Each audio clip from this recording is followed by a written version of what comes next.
Over the weekend it was announced Meghan's upcoming animated series Pearl was quietly dumped by Netflix.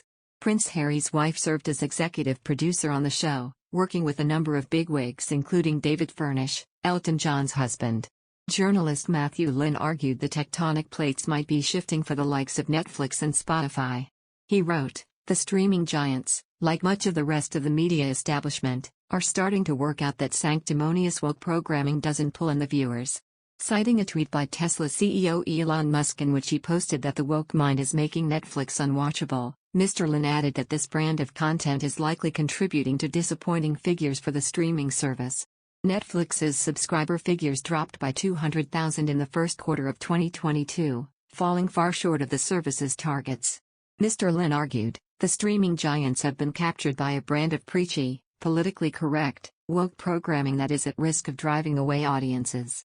Pearl, following a 12-year-old girl chasing adventures with the help of historically influential women, was to be the first available product of the Sussex's production brand. It was one of several projects dropped by Netflix in an attempt to slash costs after their pessimistic trading update. But for many, the show embodied the worst of woke flicks, Mr. Lynn said. He then added, "It goes a lot deeper than that. Very soon, the entertainment industry will have to get back to being what it should have always remained, an entertainment industry."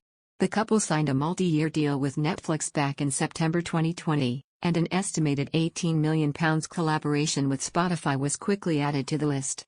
Still in the pipeline for the Duke and Duchess is a documentary series titled Heart of Invictus, after the Netflix camera crews tailed Meghan and Harry during last month's trip across to The Hague for the Invictus Games.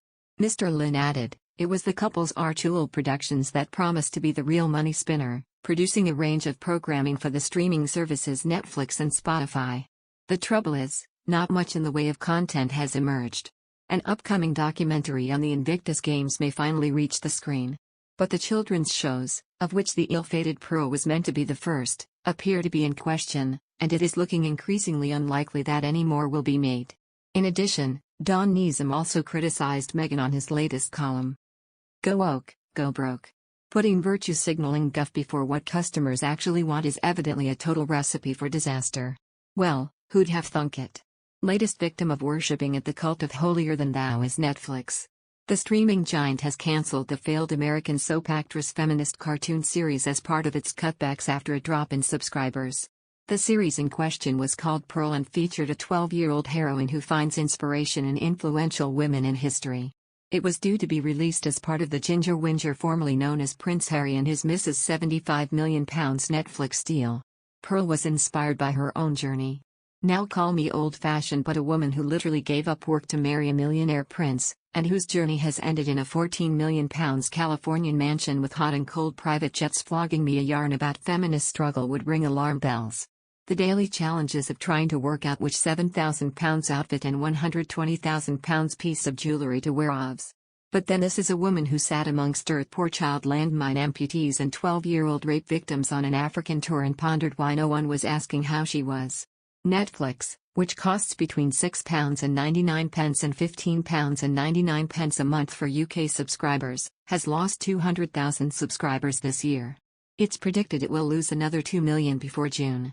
The company also makes The Crown, a drama based on the royals which showed Ginger Whinger's family in the worst possible light. And while most of us would have a problem with our parents being torn apart in public, the Duke of Hazzard has 75 million reasons to rise above those kind of pesky principles. Not that you need to worry about this hugely privacy-aware couple's bank balance over this Netflix cancellation quite yet. They also have a £18 million deal with Spotify to produce podcasts. So far they've managed, 1.